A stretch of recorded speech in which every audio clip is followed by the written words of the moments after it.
Today, we're joined by former Walt Disney Imagineer Bill Cotter, who contributed to the designs of several major computer controlled attractions at Disney.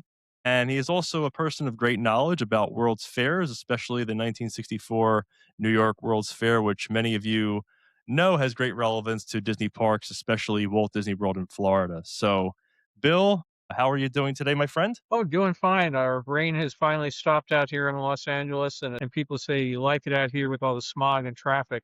And I say, no, we don't have to shovel smog or traffic.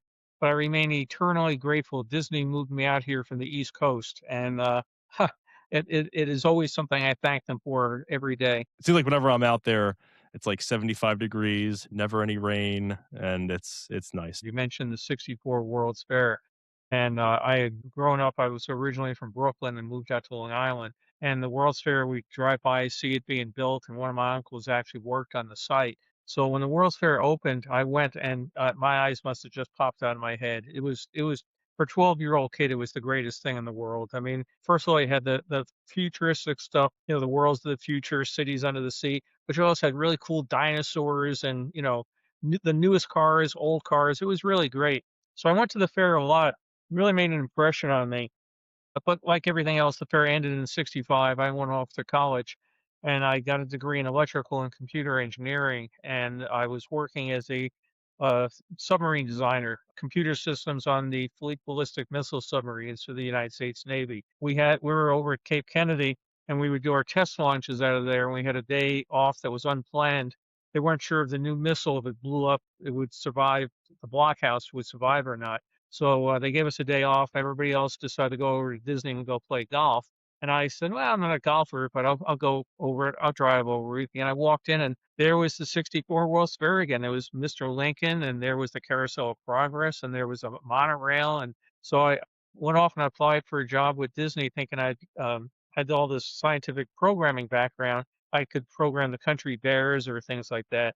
And they said, "Well, we got something different in mind. We'd like you to set up a program for Disney computer security." They had none at the time. So I hired on in Florida, and they immediately, before I even got back down to Florida, they decided the job's going to be in California. And I said, "Oh, okay." So I came out to California. I wanted to make sure I liked it, and I got out here and say, "Yeah, what's not to like?" But hired on here, and then they said, "Oh, we need you back in Florida." So I was going back and forth. But I had a really great job. I would work a month at the studio, and I might work on something like the studio payroll system. Then I'd be down at Disneyland working on the computer system on Space Mountain. Then I would be pop off to Disney World and go work on something there. And then, oh, we need you over at Imagineering. So I rotated for 6 years around the company, and I really got I'd say better than average exposure to how the company operated. Like I said, I worked in totally different areas. One day I might be doing something with the division of the studio that did film strips for the education market. The next day is how do we keep the trains from Big Thunder from hitting each other? So it was great. But then Warner Brothers came along and offered me a lot more money to go run the computer business for Warner Brothers around the world. My wife was working, it was girlfriend at the time, wife now was working at Disney. So I was able to still, have the pixie dust connection there and, be able to enjoy myself. The nice thing was she had a pass to the park so I could still go and I didn't have to pay. So that worked out great. But it was really great because when I got there in 1976. There were an awful lot of people there that had still worked for Walt and knew him really, really well. And they were really, really just wonderful in talking to this young kid. I was so 24 years old. And I'd ask, how did you guys do this? Or why did you do that? Or why didn't you do it this way? And some of them would say, "Boy, nobody's asked me that question in years, about safety World's Fair exhibits." So I really was at the right spot at the right time. They needed somebody, and it was a great job. I still freelance for Disney Company today, and on history projects, not on the computer stuff anymore. But yeah, it was really I'm so glad we had that day off at Florida. I've heard that time and time again from others that I've spoken with about when they first started at Disney, great names that knew Walt Disney and that worked very closely with Walt Disney in the early days. They're so welcoming and they want to get your input. They want to know, they want to hear some of your ideas and they want to see what you can do. They want to put you to work and see the great things that you can create and be involved in. Yeah, they were very welcoming. As I mentioned, I hired on in Florida and they moved me out here and my boss had not gotten out here yet. So I called him up and said, "What do I do?" And he goes, "Well, I'll be out there in about 2 weeks. Just walk around, get to know people." My first office was called the Shorts Building, but I walked over to the Animation Building. I walked into the up and down the halls, looking at all the artwork on the walls, and I walked in an office. There was a guy doing there some sketching. And I said, "Excuse me, I'm new to the company, don't know anything about animation. Could you tell me, how it works?" And he says, "Oh yeah," and he goes through, there was so much to learn. What is an animator? What is an in-betweener? All that sort of thing. I said, "Oh, by the way, what's your name?" He said, "Ollie Johnston." Well, Ollie, one of the, the nine old men. He's just famous guy, and I didn't know the name at all, it meant nothing to me, but then I see it in the credits all the time now. But then I happened somehow mention Ollie that I was interested in trains and, "Oh, yeah," I didn't know he had a train. I think he had a model or something. "So would you like to come over to the house and ride the railroad?" So, I mean, I was just and then you go to another meeting and you'd have Ward Kimball, I mean, crazy Ward would just be bouncing off the walls that he's soaking up the atmosphere and everything, and it was just really, like I said, they were not pretentious at all. A couple of them were a little gruffer than others, but for the most part, when they realized that you were sincere in what you were doing and wanted to get to know. I mean, when you come in and say I'm a computer guy, telling me about animation, most people would say back in 1976, "What's the connection?" Well, they were more than glad to explain how it all worked and sketch things out. And like I said, I worked. It's funny how things work. We had, for example, they were doing a rough screening of the movie The Fox and the Hound. It was in some parts the animation was all done, others it was roughly done, and they didn't have the music. They would like what they call track in music from another picture. So I went to the movie, and the ending of you remember the movie with Fox and Todd, the Fox and the Hound, and there's a bear fight at the end of it. Well, the way it was originally done was the fox came out, bit the bear in the ear. The bear got all mad and ran off. And I said, they asked for critiques after the screening. And I said, well, look, I've been around a lot of bears in my life, and there ain't no bear I've ever met that's just going to run away. They're going to get no fight. So they put me together with Glenn Keane, who's a wonderful animator. And I sat down and said, I think we could do this and do that or whatever. And that bear fight at the end of it, I'm very proud to say, was my suggestion. Now, I did learn that if you don't ask for it, you don't get credit for things, right? So you will not see my name in the Fox and the Hound, but my friend Mike Vaughn was there and for the whole thing. He could tell you it, but it was really nice because again, I can't draw the proverbial straight line with a ruler. But Glenn was the sort of guy, and are you going in and saying, the scene you did here, I didn't like it. And he wasn't like, "Why didn't you like it?" He was like, "Well, how do we make it better? What do we do about this?" So that was the thing that was encouraging that you could participate in things that were outside of your what you say outside of your wheelhouse. Like everything else, you just can't walk into somebody's office and say, "Sucks." You're not going to get that far with it. But for the most part, you could say, "Have a suggestion," and the company was really open and willing to do that. And I said I got a kick out of being able to when I see the movie, they would say, "Hey, that's the bear fight I came up with." I've worked on a bunch of projects for different studios over time, like an Iron Man 2. They have the whole Stark Expo, and I agreed to help create Stark Expo, created around the idea of the 64 World's Fair. And so I did a whole deal, and then X amount of dollars and everything. And then it came to me and said, "Oh, we got a problem. You're not in the Art Directors Guild, and if you join the Art Directors Guild, it's going to cause this problem, that problem, and that problem." And I said, "Okay, and what do we do about it?" And they said, "How about if we pay double your fee?" I said, "Works for me." So there's been a number of cases in which you work, under the table, out of the sight, try to keep the unions at bay, and for the most part, again, you get to know people, and they get to know you, and they'll call you up and say, "Can't give you credit on this, but could you help us out on that?" And you go, "Yeah, for a free meal at the studio or something. Yeah, I'll come over. We'll do it." The only time I almost ever dug myself in a hole was I had formed an employee film club.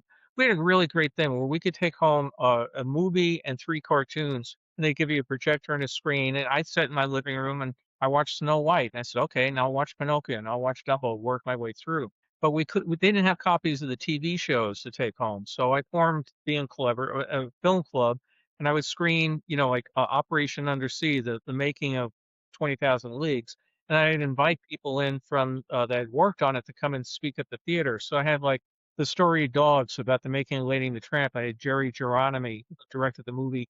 He hadn't been back to the studio in 20 years. He came in and talked. Well, we were doing a presentation one night where Ron Miller, the head of the company at the time, was going on about the new Disney. We're trying to revitalize get us out of the slump we're in. And Ron was a great guy. I really, really, really like Ron. But he was going on. He had made a presentation to NBC, and we were going to do this and that. And he's talking about Disney's great this and Disney's great that. And I put up my hand and said, Ron, how can you talk about Disney being great when our current movie is Herbie Goes Bananas? Well, the whole room went dead silent. And he said, you need to come over and meet my wife sometime. And I said, why is that? He goes, she hates our stuff as much as you do. Oh, God. What about, well, later met Diane. We had quite a laugh about it. But that was the sort of thing they could say, well, what suggestions do you have? Or, what do you want to do? Or, that sort of thing. They were not egomaniacs, and it was a sort of environment where back then, and I was not up at the top of the totem pole. I was somewhere down there, but I could call up and say I need to speak to Card Walker, the head of the company before Ron, and they'd say, well, he's really busy. Can this wait until tomorrow? Yeah, it can wait till whatever. Yeah, I can't imagine if I called up Iger that he'd ever say, "Yeah, come on up and tell me how to run the company." They were that sort of people that you could come up there and at times they'd say, "Yeah, it's a great idea, but you don't understand everything about it. We're going to do it this way." And other times they'd say, "Yeah, I mean, one of the ideas I had was to get into computer games for Disney, and uh, they didn't own any computers, so I brought in I think I had an Apple Plus at the time, Apple IIe Plus. And I brought that in and I demonstrated some computer games and had a whole big thing. And it's like, okay, how do we get into, get that business going and running? And the fellow in charge of that was a guy named Jim Jamero. He was the head of all the non-theatrical stuff. And I was like, okay, I don't know if it's quite ready for Disney, but that's something we ought to start thinking about. And again, they would let you, take an hour in the boardroom and you'd get up and make a pitch. And, maybe it was 3 years later something happened, but they were very nice about remembering and rewarding you and stuff. Yeah. Back then, I think there was less cooks in the kitchen, where you can reach that point. Today, it seems like it is multi-layered, and depending on what level you are at in the creatives or the Imagineering department, I don't know who can speak to Bob Iger or the next CEO. It's. You said you started in 1976, so it was 1975 when Space Mountain opened at Magic Kingdom, and that was the first computer-controlled um, roller coaster, I believe, in the world. Yeah, I worked in the Disneyland version, and you can imagine every time you build something, you build it out again, you would think you would clone it. No, the computer business changes so much in year to year to year that, you would change it. You also would get the problem we had a big problem when we opened the Matterhorn. It didn't we were doing a new ride control system in that, and I was off to the side on that one, and it didn't work. And that was really embarrassing because, they announced a whole big opening and everybody comes out to see the Matterhorn, and it's not running. And they had to give out free readmission tickets. Come back another day free on us. So I got the challenge of trying to figure out what happened on that. It was like the guys that were doing the Matterhorn were different than the guys doing Space Mountain, which were different from the guys doing Big Thunder.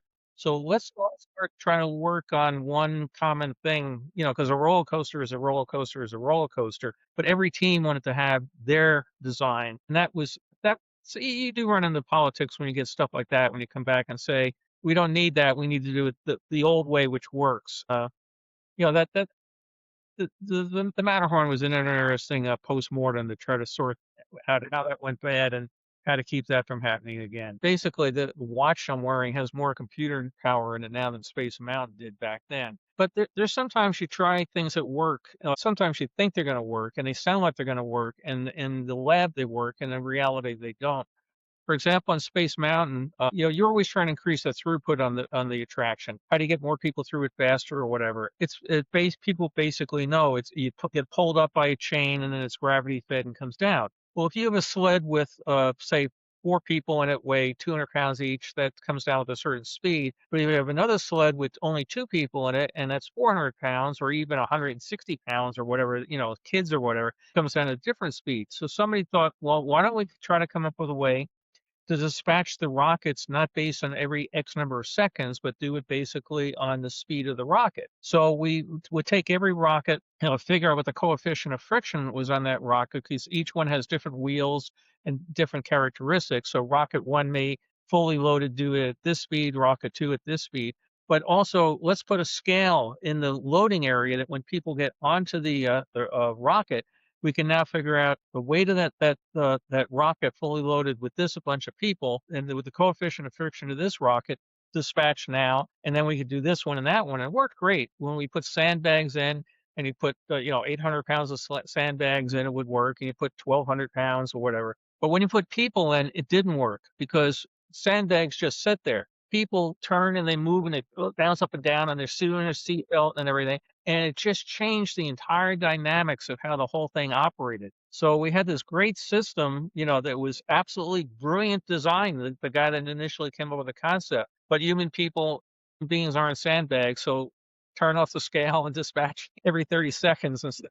So it's that sort of thing. Like you say, in the lab, you think it's going to work great. The test it works great, and when you put people in the park, it's a whole different situation. The people are the real test. When you get to that point, when you reach guests or cast members testing out the ride, that's kind of where the real test happens. Space Mountain and the Matterhorn have a similar track technology. Yeah. And when both Space Mountains opened in both parks, I guess that's the point where they talked about updating the computer systems in the Matterhorn after Space Mountain. Going to Matterhorn, I don't remember exactly what year it was done, but it was going from the single car train to the dual car trains, and I think that was about the same time. The Matterhorn had a whole bunch of new things done. That's when we added Harold the monster and the other stuff into it. But it was basically again, let's how do we dispatch these things faster and increase the capacity? Because when you've got the line for the ride going all the way around the Matterhorn, you want to try to get more people through it. Because again, back in those days, we were still in the ABE tickets. The more people we got through, the better it was for the bottom line. But it was just some interesting technology changes. Like on Big Thunder, one of the last ones I worked on, there was the idea there of how do you tell where the trains are at any point in time? And it was the idea of using I think it was an optical sensor where a vein would come through a set of electric eyes and here's the train, here's the train, here's the train. And worked great until it rained. And then grease ran down the track and fouled up the sensors. And the next thing the computer's seeing 32 trains out on the track. So take out the optical sensors and go back to the old-fashioned magnetic ones because what worked inside the building doesn't work outside the building. And it worked great until it rained.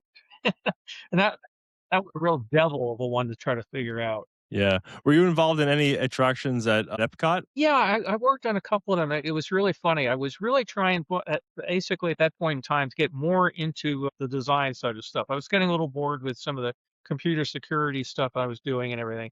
And I worked on a number of projects, and it seemed like a bunch of them, if you wanted to get your project killed, you put Bill Cotter on it because I just had the worst luck.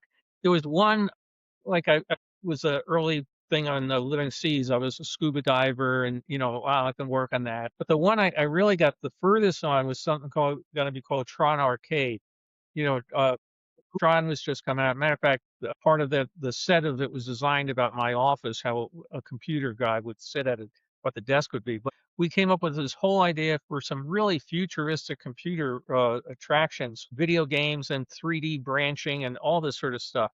We gave a presentation, turned it all in, and we had things that were, I think, pretty advanced. So we worked on with some guys from MIT, where they had a thing where you would drive through the city. I think it was Aspen, Colorado, and you would be in your car and you would just stop at a stop sign. And if you wanted to go left, you use laser discs. Again, I'm going to date myself, but the laser disc would be ready when you got to a corner to have the left and the right laser disc ready to go. When you decide to turn, they would switch to that laser disc, which would then jump up to the next intersection to decide if you turn left again, which one's going to be. So it was all pre-positioned.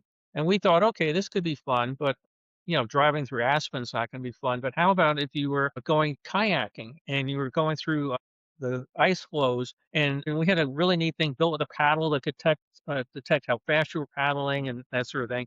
And if a polar bear is going to come out and get you, you go down this other way. So we did this whole presentation, put the whole thing together, and they looked at it and said, "Yeah, that's kind of interesting, but it's nothing really futuristic about polar bears." And I said, okay, yeah, you're right." And I said, "But how about if we change it all to be futuristic?" And they said, "Okay, what you have in mind?" I said, "Well, give me a day." We came back the next day, and I had taken all 12 shows and rewritten them.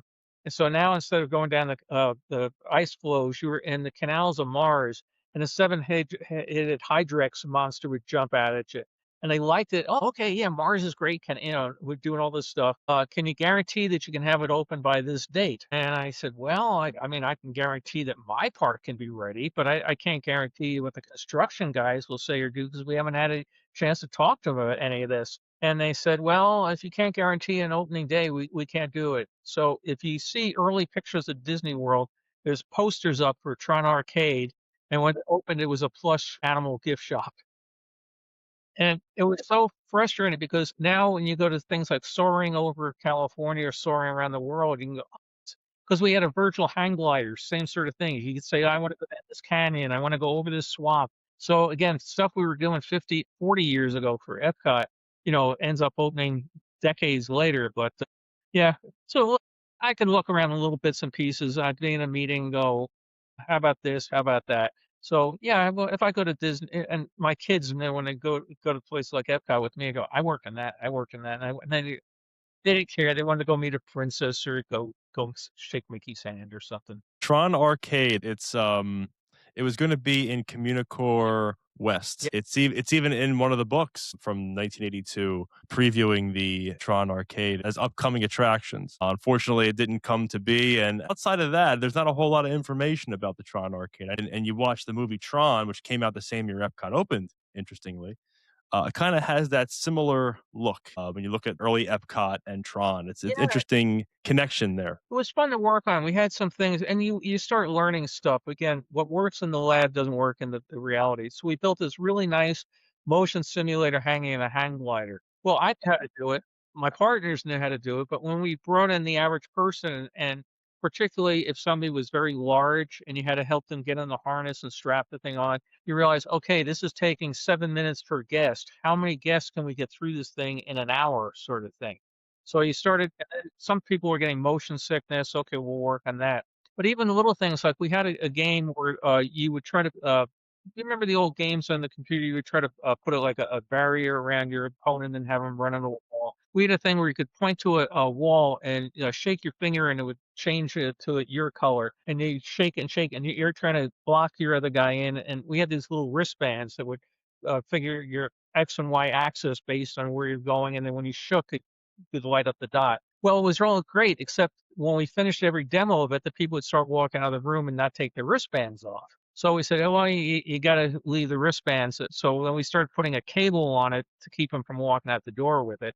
And then people said, "Well, it's lost the whole magic because now it looks like it's wired in." And all the cable was doing was keeping you from stealing it. It was you're still waving your arms in the air. And then you get into how many of these people now, how many of these bracelets do we need?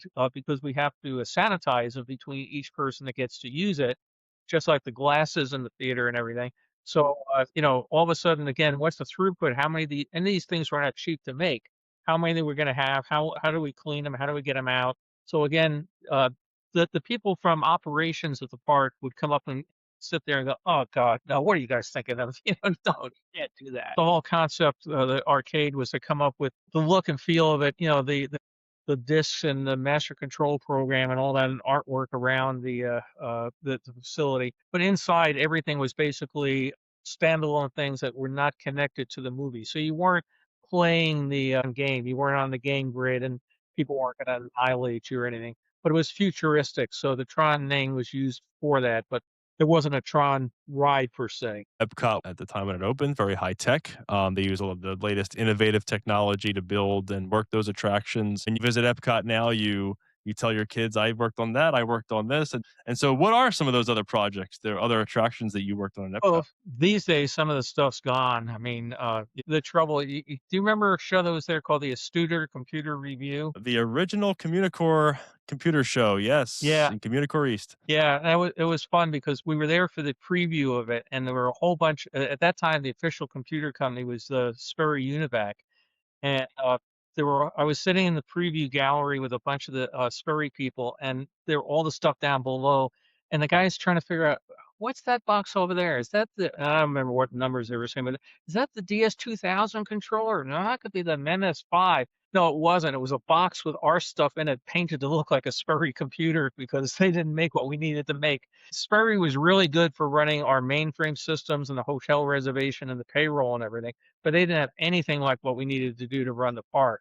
So although it was sponsored by Sperry Univac, everything you saw in that room was painted Sperry Univac, but it wasn't Sperry Univac. So there were times in which you thought maybe some things are going to work out, and sometimes budget just comes to be. One of the things I remember saying was, how are we going to get the little old lady from the end of the American Adventure out to the parking lot at the end of the day? Wouldn't it be really nice if we put a people mover in and had that theme that you get off at, in the Paris Pavilion, the French Pavilion look like the London, their metro, go over to London, look like the tube. So again, put with an artist, and we sketch out all this stuff, and then people say, "Oh, look at all those zeros." No, people can walk, you know. So that was, and then when Epcot opened, and they're all trying to figure out how to get the little old lady out, they had to go to Disneyland and steal the Main Street omnibuses off of Disneyland, put them on a truck, and bring them to Florida. My friend was in charge of Main Street at the time, and he came to work in the morning, and the omnibuses are gone. Well, it's because they needed to get all those old ladies back out around Epcot, and there was no time to build a new omnibus. It was just time to steal them. So yeah, there was all sorts of fun dynamics and things going on. The whole idea was to theme it to, different stops or different things around there. So, when you got off at, the UK pavilion, it would look like the tube, that sort of thing. But just it became way too expensive to do. It's like now why they don't extend the monorails. It's buses are cheaper than monorails. The Disney that I worked for had a lot more vision, and I probably cut my throat here with Disney today, but they were really forward looking thinking. I mean, when I first went to Florida, and I got to the Ticket and Transportation Center, and I looked across the water, and there's the Magic Kingdom. But one of the things that really impressed me with the ferry boats. And I'm from New York, so I took the Staten Island ferry out how many times in my life. But the thought that they were so innovative, and rather than just take people over to the Magic Kingdom by buses, let's build a ferry. Who builds ferry boats and does that? And have two of them and going back and forth all the time, and the monorails and everything else. I was in awe of, I still am today, of the team of men and women that built the original version of Disneyland and Disney World. How far thinking they were, because what they did was really expensive. I mean, really, really expensive, and they could have done it cheaper, and they did it right. I'm just in awe of how they pulled it off. They wanted to build the best and use the best materials, most innovative designs, and they did it. It could have been done cheaper, I'm sure. They could have built somewhere else, not Central Florida swamp, where it was very difficult to build on that land and all the money that went into fixing the land. But they chose that, and it was the right choice to build in that area. And so today may have been a different story. Yeah, it was really a different environment. When I went there, as I mentioned, there was still a lot of people that worked for Walt. And if the studio didn't have a project to keep you busy, if this movie ended and there was a 2-month gap to that movie starting, they would find something for you to do. I mean, and there would be people, you know, basically come up and down the hall, got anything for me to do? But they'd keep you on, and you might be a model maker, but they go, "Oh, why don't you go help the guys in the photo library for a month, and they would keep you on. Well, now, of course, the day that anything finishes, you're gone out the door, and we'll bring you back next week or maybe never, sort of thing. But there was a real feeling of loyalty in both directions, that the company was going to take care of you, and I think the feeling was, we're going to take care of the company. And it was really interesting because, I've worked for a number of companies before and after. Like, 'cause I went to Warner Brothers, I was at Universal, that sort of thing. When you go to a party and people say, "Oh, what do you do?" And you go, "Oh, I'm a senior vice president at Bank of America." Oh, okay. You go, "Oh, I'm a grunt at Disney." Wow, really? I mean, it still has a cachet to it that it's undeniable. I mean, it's out there. And you all felt, in my experience, and even with I go to a lot of retiree lunches and stuff, and we all still feel that, Disney didn't pay the best. That's why, like I mentioned, when Warner Brothers came by, they offered me a bucket of money, and I looked at Disney and looked at Warner Brothers, and I went for the money. I went to buy a house, get married, that sort of thing. But when we were all there, you really felt the company was taking care of you. I mean, they paid a good salary. It wasn't a great salary, but if a project died down, it really, unfortunately, though, when Epcot opened, they had promised an awful lot of people that we'll find something else for you. There was the work for Tokyo Disneyland. There was work about doing other stuff, and they laid off all sorts of people. My wife was one of them at the time, and she was lucky. She laid off in Imagineering, but came back and she did a number of years at the Disney Channel. But a lot of people didn't come back, and I think that really hurt Disney over the years because now people saw that the mouse could bite you, and that they a lot of people started doing what I did. They talk to people at other companies and say, "I got this Disney expertise, this Disney experience, this Disney know-how. How much do you pay?" And I don't think the company ever really recovered from some of the 1982 layoffs in that regard. After Epcot opened, and especially after Tokyo was finished, there was a lot of layoffs. And there was new leadership coming in. I know Eisner was coming in at that time after those parks opened. There was a change of culture and just there was change happening Yeah. at that time. And you also had the dynamic of Universal also opening in 1985. And so you had now another major theme park opening, again, not as big as Disney, but a newcomer in this area. And you have all these layoffs and Universal, I'm not sure what they were paying, but I heard a lot of Imagineers and a lot of creatives went over there and Oh worked on yeah. some of those attractions. Whole bunch of my friends said they were already down in Florida. Universal's right there. Where else do I Yeah. go? And I could do the exact same sort of work that I love. I remember when I was working for Universal, I forget what year it was. I went down there and went to it was new at the time, Islands of Adventure, and they had a new Spider-Man ride. And I went in and said, "Wow, this is really cool." I mean, they did a really great job on this. And a number of years ago, we were down in Florida for a D23 event, and I was there with Tony Baxter. We went over to the Universal, and all Tony would say, we tried to do that and they wouldn't give us the money. We want to do that. They wouldn't give us the money. So we spent the whole day going around. I mean, I went to, the Harry Potter stuff. I was blown away. I thought that was really well done. The little thing, the interactive stuff they did with the kids with the wands. If you do the wand this way, the flower will grow. If you do it that way, I mean, I was just thinking about when we were doing our stuff with our dots and everything. Now these kids have these RFI wands and everything. And I go, oh man, we could have those wands back in those days. So, but yeah, it is always interesting to see what the competition's doing and try to think, how did they get there before us? How do we improve upon it? That sort of thing. A major part of what we see at Universal was a lot of former Imagineers and that were part of those projects. Major competitor in Central Florida, and you see the product in Harry Potter World, Epic Universe that just opened, and texture, the attention to detail. It's impressive. It's impressive. You see the potential of what can be done. It's funny. You've probably heard the quote. But when they opened up, California Adventure and John Hench was walking through it and somebody asked him what he thought of it, he said, "I liked it better when it was a parking lot." And they did so many things on that sheet for California Adventure, and it's gotten better now. But I still defy anybody to say the Superstar limo ride, how you anybody could have thought that was gonna be of appeal to anybody on any grounds. I mean, it was frankly it was an embarrassment. You go to look at that and go, oh my god, I mean, Ron Miller was a really nice guy, but Ron Miller could also Ron Miller's only real fault that I saw, he let people bully him. He was too nice a guy. And he meeting and he people just run roughshod over him. I'd say to him after, like, Ron, why do you let people talk to you that way? I don't want to create issues, or I got to work with this guy forever, whatever. Well, that Eisner came in now, and Eisner was the sort of guy where he would walk, and I've heard this from people more than once. Somebody would come up to him, Mike, I got an idea. I want to talk to you about it or whatever. And Mike, yeah, yeah, call my office. And then he turned to somebody and said, I hate that guy. I want him gone. I mean, so Mike he went from a cooperative thing where I could literally, again, call a card walker, say, I want to, meet you. Okay, can you come in for breakfast tomorrow? To a Eisner, if you say anything, you're gone sort of stuff.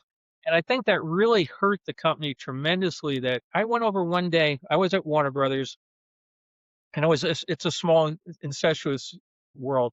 The guy I replaced at Warner Brothers was now working at Disney. So we went over, and I went over to meet him for lunch, and we were in the restaurant they call the Rotunda. It's the executive dining room at the studio in Burbank. And we were sitting there eating, and all of a sudden he's going like that. And I go, "What's going on?" He goes, I don't want people to see me here." And I go, "Why?" He goes, "Oh, I got a project I got to get done. They're going to get on me. Why am I up here having lunch and not on that project?" I said, "Do you not allowed to go to lunch?" And he said, "Oh, no, no, no. Let's just hurry up and go. We got to get out of here."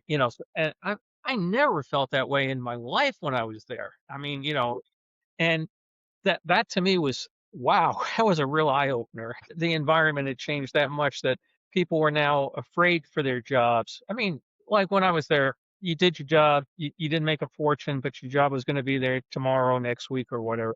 Now all these people were scared to death that with Katzenberg and these guys, I mean, they turned out some really, really good stuff. I mean, the days of the Lion King and that sort of stuff. Some great films. But if you got on their wrong side, if anybody ever raised their hand and said, "Stuff stinks like Herbie Goes Bananas," they wouldn't be there the next day. Back then when I was there, you could do that.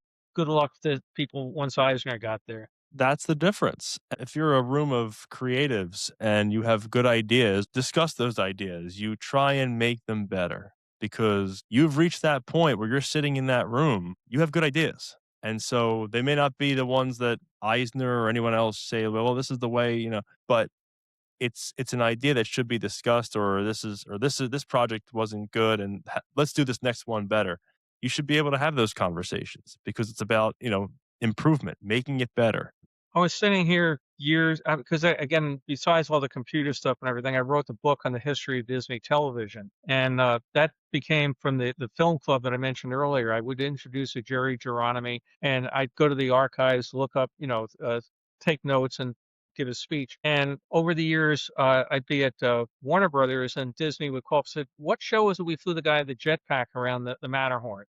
That's the Tencennial. What was year we did that? So I started doing more and more, thinking maybe there's a book in this. Maybe I'm not the only guy in it. And Disney agreed to do a thing with the Museum of Broadcast Communications in Chicago to do the 100 best hours of Disney TV. And they tapped me to come up with the 100 best hours. And I wrote the catalog for it. And it was really neat. They sent me, the archivist Dave Smith, and Fess Parker to Chicago for the weekend. And to me, I was in heaven. I mean, wow, Fess Parker, Davy Crockett, this is great. And my dad flew in from New York to be there for the weekend. And I still remember we're sitting in a bar, and Fess was a pilot, I'm a pilot, and we started talking about airplanes, about the characteristics of this airplane, the airport that it flew to. Oh, you knew this guy. Oh, who do you use to get your propellers fixed and that sort of thing. And at the end of the night, Fess came to me and said, this is so nice to talk about something other than that darn coonskin cap for a night. But my dad is sitting there and he's talking to Fess Parker, that Fess knew this guy. I mean, and the three of us were just old friends sitting at this bar having a great time. So then I said, well, I pitched the Disney on a book, and they said, okay, we'll do the book. I started getting calls from Eisner's office all the time about, and some of them are really crazy. They'd call with all these strange requests and stuff. So they called up one night, and Dave Smith, the archivist, wasn't available, and they said Michael's on stage two, and people asked him what was shot on stage two, and he doesn't know, and he has to put it in his remarks. So could you tell us what was shot on stage two? Yeah, and I was really tempted to say, oh, they asked where we did Chitty Chitty Bang Bang, or some non-Disney movie or something. I said, no, no, no, I can't do that. I still want to work for this company. So but I have to say, Eisner, any of the interactions I personally had with him, I was okay with. I mean, he never treated me personally bad or anything. I just know a lot of people were scared to death of the guy, and they would just not say bad idea, and that's with some of the garbage we ended up with. Attractions have evolved, designs have evolved, and I think, you mentioned people were afraid to speak up sometimes. I think that post Epcot, post Tokyo layoffs probably scared a lot of people. And they knew that those things can happen. There were some big projects after that where they had other layoffs. And so people were aware that these things can happen. When Eisner came in, they immediately made it known that if you were there beforehand, you were a moron because you didn't monetize everything. You didn't put Snow White out on home video. You didn't do this. You didn't do that. So, awful lot of the not invented here. If you came in, there was no glory in taking a existing film out of the vault and putting it on DVD, because that was the old guys stuff. So now we got to make the new guys stuff. And I actually had Disney approach me at one point about coming back, and I said, "Yeah, that sounds might be interesting." So I went over and I went through a whole set of interviews, and they made me an offer, and I said, "That sounds good." And, shook hands and everything, and I guess, okay, we're just going to need a couple things from you. What do you need? one of the things was we need, a copy of your MBA credentials. And I said, I don't have an MBA. I never said I had an MBA. I said, my job at Warner Brothers, I travel around the world. I mean, I've got 4 million airline miles. I don't have time to get an MBA. And I go, oh well, that puts a different picture on it. And I said, oh, so the offer's gone. Oh no, and I still work here. And this is no joke, but we'll pay $10,000 a year less. I said, "What do you mean?" He said, "Well, Michael puts a real high value on MBAs, and he wants all the management staffs full of MBAs." And I said, "Well, let me understand this." My head is exploding at this point. I said, "I'm going to sit at the same desk. I'm going to answer the same phone. I'm going to go to the same meetings. I'm going to solve the same problems. But because I have an MBA, you're going to pay me $10,000 a year less." And I go, "Well, yeah, but we'll make the time for you to go get an MBA." I said, "My job keeps me on the road 60 to 70% of the time. How am I going to get the MBA?" They go, "Well, I don't know what any way around this." And I said, "Well, I got my pilot's license. I got my amateur radio license. I can hang those on the wall." I said, "We're done. There's no sense discussing it." And that was the problem. If you didn't have an MBA, there's some really most of the Imagineers I work with do not have MBAs. They're artists, they're electricians, they're hydromechanical certificate. Yeah, and to say you gotta have an MBA or you're nobody, that mindset came in, and that was a killer because the MBAs would all be crunching numbers and like, one of the things I never forgive them for, and I'm sorry for getting a high horse, is things like, "Oh, let's take out the, Country Bear Jamboree at Disneyland and put in the Winnie the Pooh ride." Yeah, "Oh, it's too expensive to keep the Country Bears going," and it had a low throughput that didn't have a lot of people because there's a dead end part of the park. Today, with Star Wars Land, I think would be a whole different thing. But it was a really great show, and you had the overlays for the Christmas, holidays and that sort of thing. Every time I see a video of the Country Bears, I'm just going, "Oh, gotta go to Florida and see it again." But the bean counters was just come by and say the cost per guest outgo and, put in something else. There's the people that worked in the Winnie the Pooh ride did their best on it. It's an average dark ride that you could find in a million different places. The Country Bear was pure Disney. I mean, characters all over the place, coming down from the ceiling, coming up from the stage. I mean, that was eye-opening, going around and having the heffalumps woozling around. It's cute, but it's there's no comparison for me. And it was all the A's and the bean counters that were every single thing you like, even when I worked there, we had the Mickey Mouse Club Theater had the lowest attendance, I think, of anything in the theater, the park, and it showed the same 3 cartoons over and over and over. But it was all on a loop, it didn't require anybody to do anything, it just ran itself, and people liked to go in because it was air conditioned and relax and everything. So, when we would do all the analysis of everything, the lowest rated thing, and they could have said, "Close it." There was nobody that was not gonna come to Disneyland because the Mickey Mouse Club Theater had just closed. But if it costs you whatever, make up some number, $1,000 to run it, run it. Some people may enjoy it. It's better than just leaving the theater empty. So when they did things like take out the, Carousel of Progress and then put in the America Sings, okay, that was great. I loved America Sings. But let's take it out and let's not put anything in and just leave a sign in front of it, "Coming soon." We're Imagineering a new attraction and leave it empty for 20 years. That to me is a different Disney than the one I worked for. The Country Bears was Walt's last laugh. There, you know the history of that, and so talk about attractions that have closed. Epcot has the Wonders of Life Pavilion that closed and basically sat empty since 2007, Yeah. almost 20 years. And there's other examples as well. You would never see a vacant attraction. You would never see a vacant space. 20,000 Leagues Under the Sea in Walt Disney World sat empty. I think it was 94 they closed it. And it wasn't until the new Fantasyland opened, well, it's the site of the Seven Dwarfs Mine Train. But there's so many examples of that, and you wouldn't have seen that years ago. Walt Disney Productions to the Walt Disney Company, it was more budget focused. Imagineers have that mindset of a creative. And sometimes with a company as large as Disney, you have to focus a lot on that creativity, on those attractions that make them the best. And that's why you have repeat guests that continue to come back year after year. Yeah, I'm just working on a presentation I'm giving Thursday to a group about the first 5 years of Disneyland. And I've been just having fun going through old photos and videos and everything. And one of the examples I use to people all the time is Skull Mountain at Disneyland.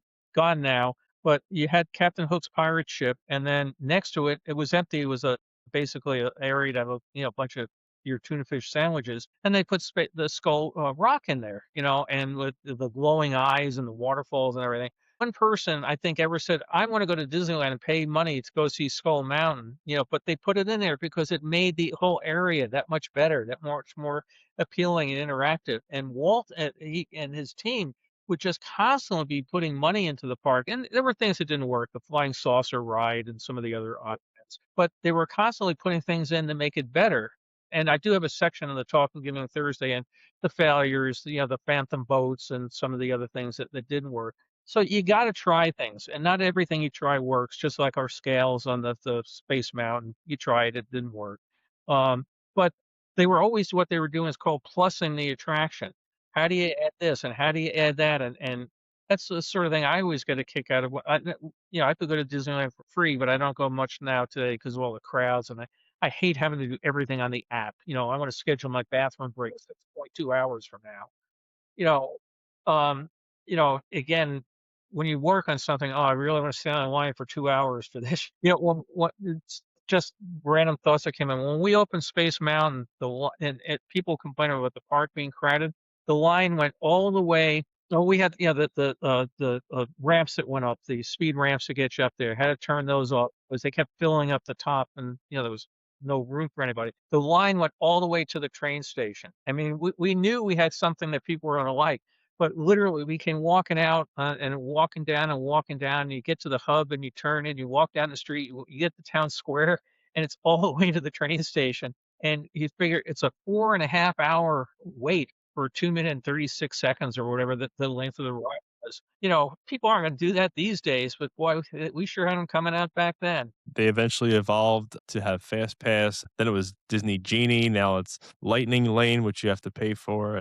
I can remember old Epcot attractions, those old Omnimover attractions. I mean, Spaceship Earth is still there, but some of those other attractions like World of Motion in the early days had over an hour wait. You didn't have the apps, you didn't have like planning out your day. You walked into the park and you said, "Let's go do this. Let's go do that." There was no schedule, there was no plan. That was really a way to appreciate the parks because I think one of the issues is, and again, maybe this generation is different, but when I walk down Main Street, I want to be looking up. I want to be looking at the architecture and the buildings. I want to be seeing the castle. When I walk into Epcot, I want to be seeing Spaceship Earth. I want to be seeing things, seeing the structures, seeing these buildings. It's a disservice to the great things that Disney has built over the decades to be spending a good amount of time looking down at your phone. Yeah. It's called now. I I want to be seeing those buildings. I feel the same way. I mean, everybody's impatient today and wants instant gratification. So, waiting on line is evil in a lot of ways.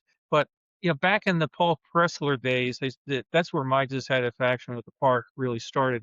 When you came walking out of Small World and you were in a gift shop selling plush figures.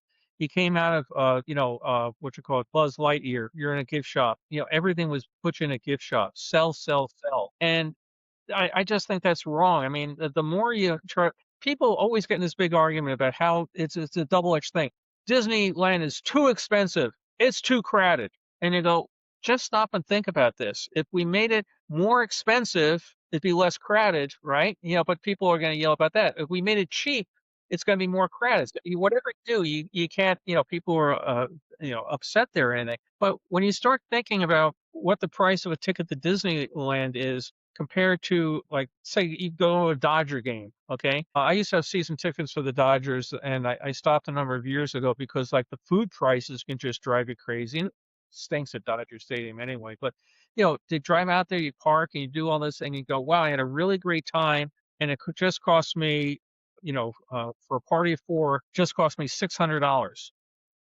For something that lasted 3 hours. Well, I can go to Disneyland and maybe instead of $600 might be $800 or something, but I can be there from 7 in the morning until 1 in the morning. And there's just, I mean, I think when you see what people pay for Lakers tickets for a Broadway show or anything, I think you get a good value for what you get when you go to a Disney park these days.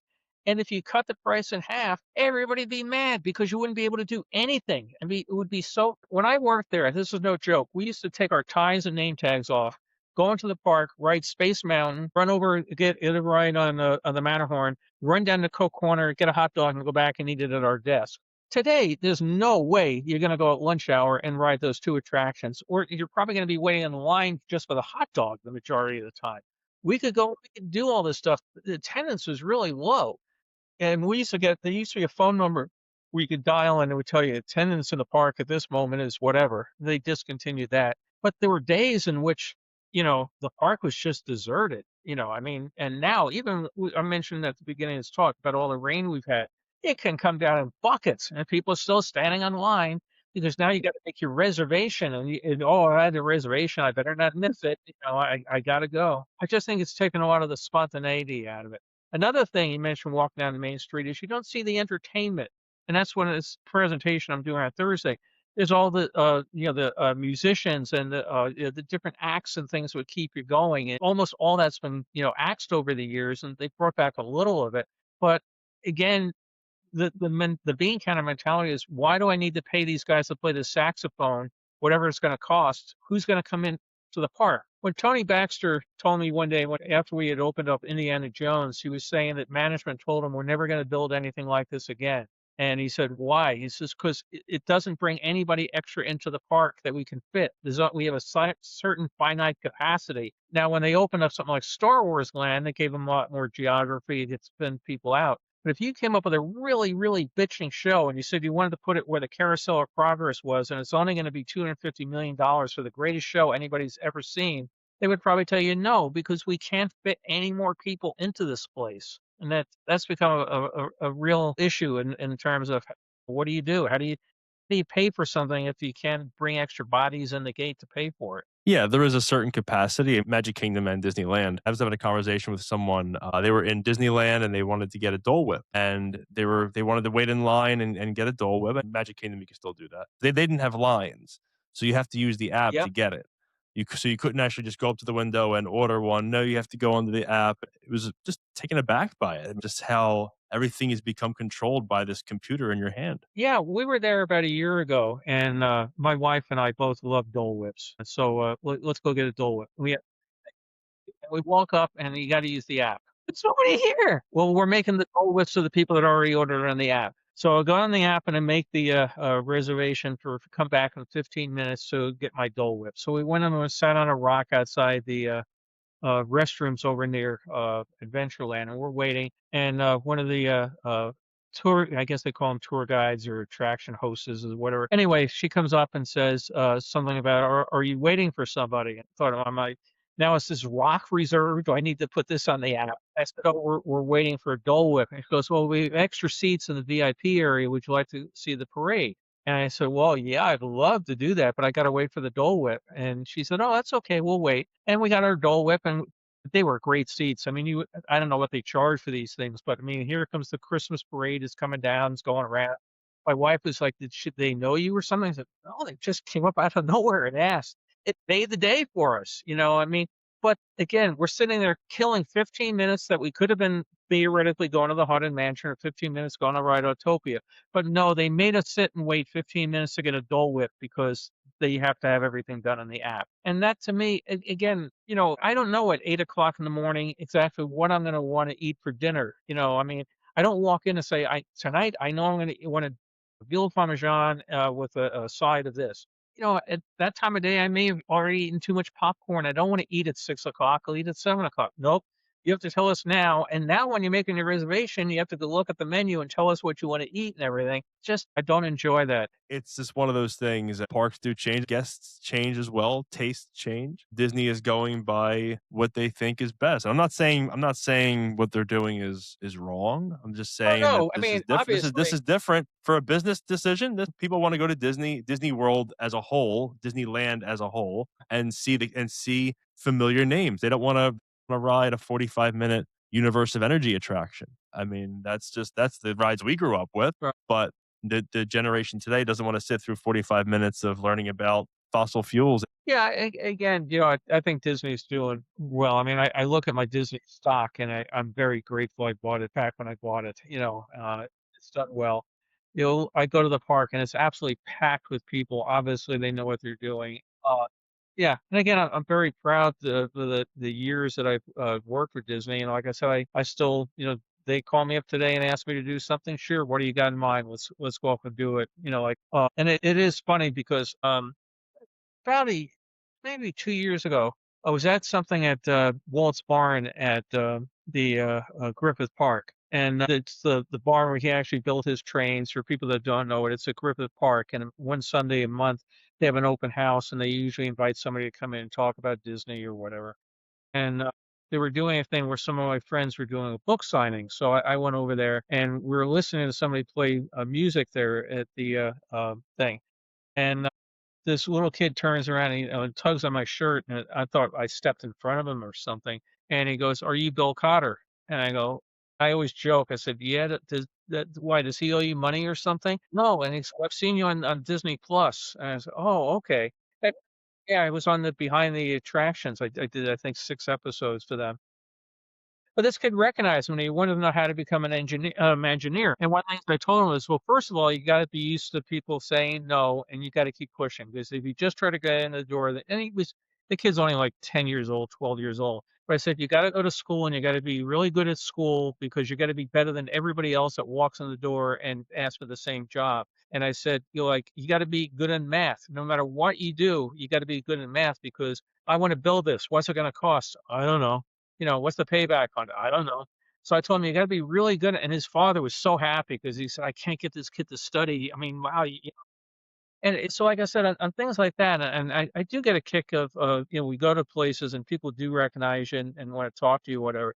And, it's funny. My daughter got totally jaded because they grew up in a house full of Mickey Mouse, right? And when they had the 9/11 and all the TV went off the air and everything was about the disaster in New York, the first show that came back on ABC was the show Walt, the Man Behind the Myth, and I'm one of the talking heads in that. And my wife is telling, Margot, come downstairs. Daddy's going to be on TV. All I hear from upstairs is, I've seen him on TV. It really, shit, they put you in your spot. But like I said, some people have a love-hate relationship with Disney. I definitely have a love, love, love relationship. I met my wife there, some of my best friends there. I am very proud of any small contribution I've made over the years to it. And Disney has treated me very well. Like I said, I do hate to come out of small world and see a gift shop there, but it's not going to kill me. Again, it's Disneyland. It's not Cotterland. Cotterland would be cool, but Oh, I would visit Cotterland, yeah, I mean, there'd be a long lines. I agree with you 100%. Disney is a love, love, love relationship. I visit frequently. I was at Disneyland, a couple years ago, and the company is extremely successful. They built, incredible attractions. They still build incredible attractions. We have our certain preferences, but it's a very successful entertainment enterprise. We see what they've done, and so the results show. absolutely. But no, I mean, I appreciate the chance to talk about this. Like I said, when I went to the World's Fair as a 12-year-old, I never ever thought the direction my life would take. And like when I was talking to that little kid at the Walt's Barn, I said, "Don't anybody tell you no." Try for it and go for it. And it's like I said, it worked out really well for me. We were at Disney Studios about 3 weeks ago. Yeah, just about 3 weeks ago, right before Christmas, I guess it was. And it was, I go back a couple times a year, and you're walking around, and I like to visit my old offices and that sort of thing. But you just start running into people that say, "I know you from somewhere," and you go, "Oh, God, yeah." And we got a picture of somebody when we were both 20 something years old, and "You're still here. I can't believe it." Big hug. It's really, you walk through that gate again, and I love it. I'm 24 years old again, and having just moved to California, and it's all new, and it's still great fun. It's one of the reasons why you and I started talking is I reached out to you because you commented and you said that Disney World when you were at the Bay Hill neighborhood Oh yes, right. and you stood at the house of Dick Nunis. He's a So great tell us guy. about that experience when you stood Dick in Bay was a Hill. great guy, other than his love of Bermuda shorts. I mean, I don't know if people are familiar with that, but he decided that Bermuda shorts were an acceptable part of the dress code and that the guys should start wearing Bermuda shorts. And there was no way I was going to wear a shirt, a tie, name tag, and shorts. I mean, just wasn't going to do it. But as I mentioned, I would go to Disney World a couple times a year, and it was really nice. I got to fly in the company plane down there, and sit in Walt's old plane and that sort of stuff. But I was going down there so often the travel department said, "Look, you must be getting tired of staying in hotels." And if they were putting me in like a Disney property, that was really nice because I like to stay in the contemporary. I like to, some of those were great. But they said, "Here's the deal: the contemporary runs 98% occupied, and we can get X amount of dollars a night. So we'd rather have somebody pay us that, and we'll put you in whatever a Motel 6 or something on property." So that the hotels weren't bad, but they weren't great. So they said, "You're going down here so often. Would you like to stay at the house at Bay Hill?" And I said, "What's that?" And so we have these four houses for executives, and if the executives aren't using it, you're welcome to use it. So I said, "Okay, I'll give it a try." And I went down and I opened the front door of the house, and it's like I still don't live in a house that nice. Bar in it was better than any bar you'd go into. I mean, it had every like, well, do I want a beer? Which of the 12 beers am I going to drink tonight? Sort of thing. And out in the back, we had a dock, and you'd go out at night, and the alligators would swim up to the dock because they love to be fed. And you throw them something. Well, one night I had nothing, but I threw them a bucket of ice. Boy, you can hear those gators cracking on that ice out there. You know. But the house next to me was Admiral Fowler, who is riverboat and everything. And I had never really met him. He wasn't there full time, but I'd go down and stay at Nunes's house, and I had a schedule that Dick was not in town. I could use his house. If he was in town, I had to stay in a hotel. And if he was coming to town, I had to move out of the house or go to a hotel, vice versa. But one day I decided, I got this big pontoon boat out in back of the house, and it's all connected to the Butler chain of lakes. I invited everybody from the office to come over, and we'll go out for a party out on the lake. So we put coolers on the thing, and we all went out for about 4 hours, 6 hours on the lake, and came back. And I was putting gas in the boat, and the guy at the dock says, "You must be really connected." I go, "Oh, not really. Why?" He goes, "Oh, because Admiral Fowler doesn't usually let people use his boat." And I said, "What?" "Well, there were two boats, and I ain't taking Admiral Fowler's boat." Not the Dick Nunes house. So I said, oh God, I'm dead. I'm tired." And it was hours to town. I saw his car. So I came back and I brought the boat back and I knocked at the door. I said, "You might be wondering where your boat was." He goes, "Yeah, I was kind of wondering that." And I said, I'm sorry. I took the wrong boat and everything. And it turned out he couldn't have answered about it because I never use it. It's okay. But we started again talking about the building of Disney World. And then, I mean, it's like, again, I was just at the right spot. There's no way at my level today they would ever send you down there and say, "Would you like to stay there with, this house with full maid service?" And it was just. I've got some pictures that I wish I took more, but it was a wonderful spot to stay. And then my boss got really mad because he knew I was staying in this really great house and they were putting him at the Motel 6. Well, I was always very, very nice to the people in travel. "Hi, it's Bill. Look, I need to go to Disney. Yeah, it's really short notice. Can you fit me in? Can you do anything?" "No, I don't mind." He'd call, "I want to go down there." "What the hell do you mean?" And he'd give him hell. So they stick him in the Motel 6. They put me in a bait. I've always found treat people nice. It comes back around. And it sounds like you've done that. And to live there next to Admiral Joe Fowler, not many have had that opportunity. And I so tell you, when I was standing at his door, God, oh, what's he gonna say? What's he gonna do? Knock. Maybe he didn't hear it. I can just leave. Knock, and he came to the door.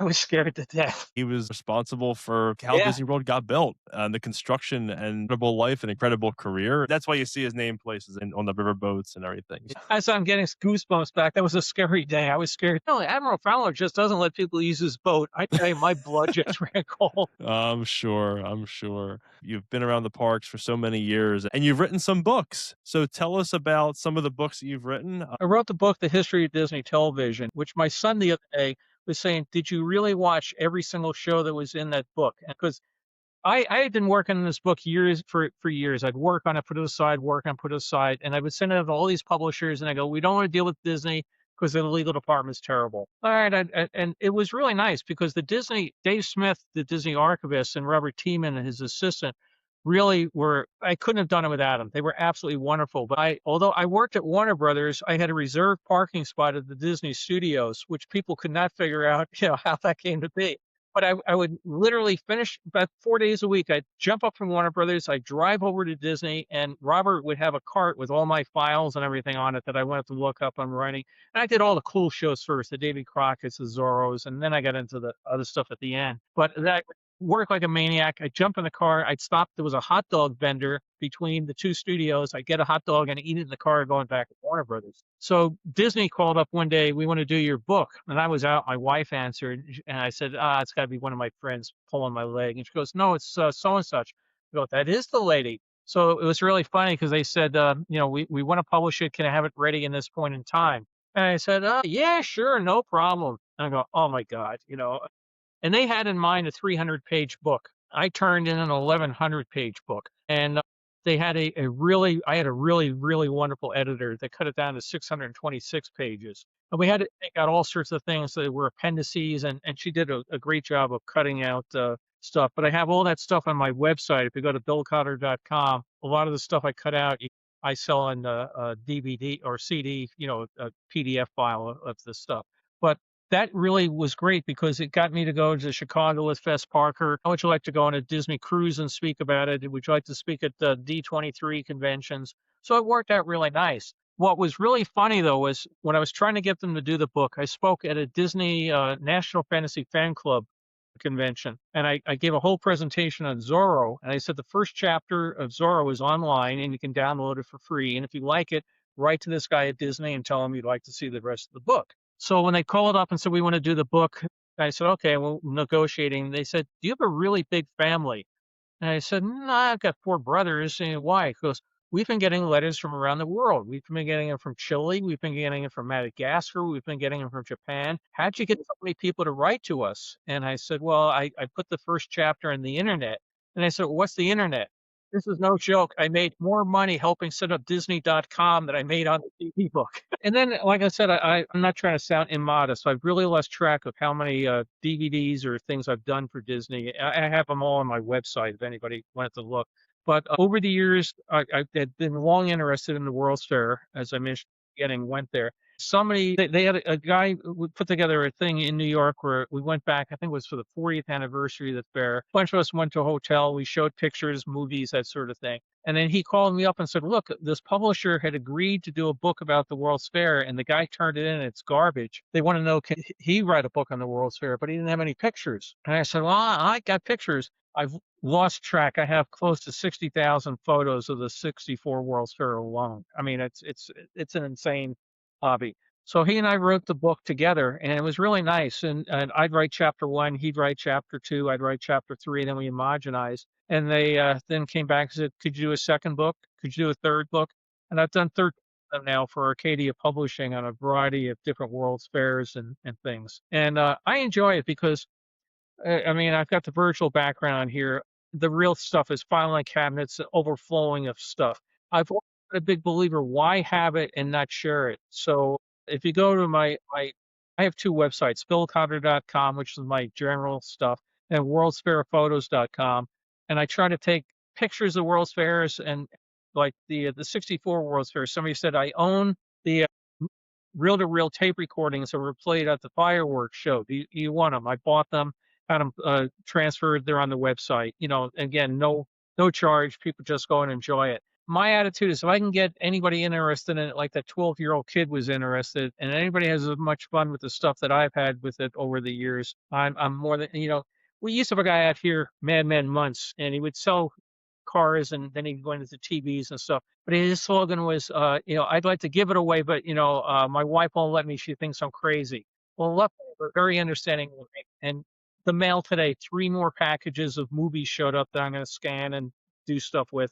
You know, yeah. And like I said, I just little things on this presentation I'm working on Thursday, looking at something and go, what was the Frontierland gun shop? And the next down that rabbit hole for 4 hours.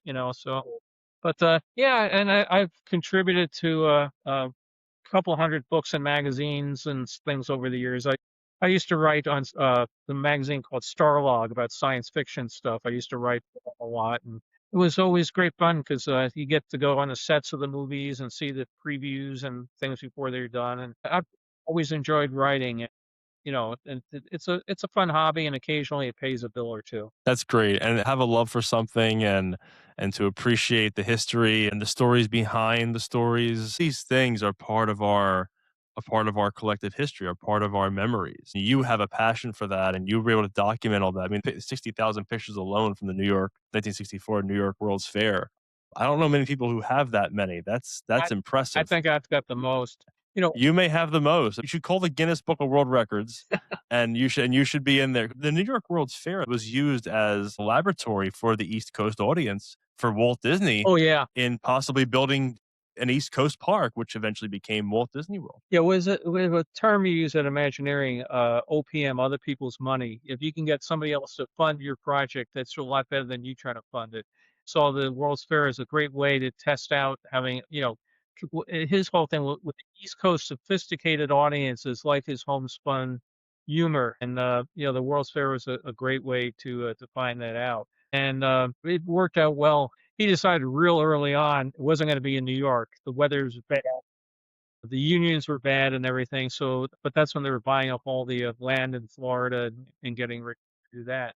But, I was just thinking again about being lucky and meeting people. Real quick aside, The Happiest Millionaire, Walt's last, live action film. Friend of mine, Stacia Martin, who you really ought to have on to talk to. She's a real great Disney artist and historian and everything. But when they did The Happiest Millionaire, I had seen it in New York at the Radio City Music Hall that came out here, and I said, "Oh, I'm gonna show it down at Disneyland because this is a great thing." And I took it down at Disneyland, and it was a very short version compared to what I had remembered at the Radio City Music Hall. Looked into it. Yeah, they chopped out all these numbers and everything. So Stacia decides that she's gonna. They found some of the stuff that was cut out of the film, and we showed it at the Disney Studios, and but she wanted to have a party to thank it, everybody for contributing to put this film back together. And her mother said, "Oh, how many people are you gonna have at this party?" And she said, "Oh, maybe 100 people." And her mother said, "No party." So we had the party here at our house, and we had Dick Sherman over here. And he was talking about, oh, I wrote this music for this movie, and it ended up in this movie. But he says, "You don't happen to have a piano, do you?" And we said, "No, but we've got a keyboard." So we brought down my daughter's keyboard, and he's sitting there doing a sing along in my living room with Dick Sherman and that sort of thing. And I'm going, "How did this kid from Brooklyn walk into this?" Oh yeah. And then I was at the Magic Castle years later. Took my parents to lunch there. It's a magicians club here in LA. And there's Dick at another table. "Hey Dick, how you doing? Nice to see you." And again, man, I just it was I'm sitting here thinking again why I was really lucky. Well, I'm really lucky to get to talk to you, and I think talking about your career and these experiences that who does this happen to? Growing up, how do you expect, that one day in your house you're gonna have Richard Sherman? I think this is a really good conversation, and thank you again for Yeah, and sharing your if stories. any of your viewers or listeners want to reach out again, BillCotter.com, very easy to get to, and that can take you off to the World's Fair site or anything else. But if there's anything Great. I can answer, particularly about Disney television, I'd be more than glad to try to answer people's questions or things like that. Yeah, thank you for everything you do and for everything that you've done with the parks, and thank you for your time. Good talking to you. Take care. Take care.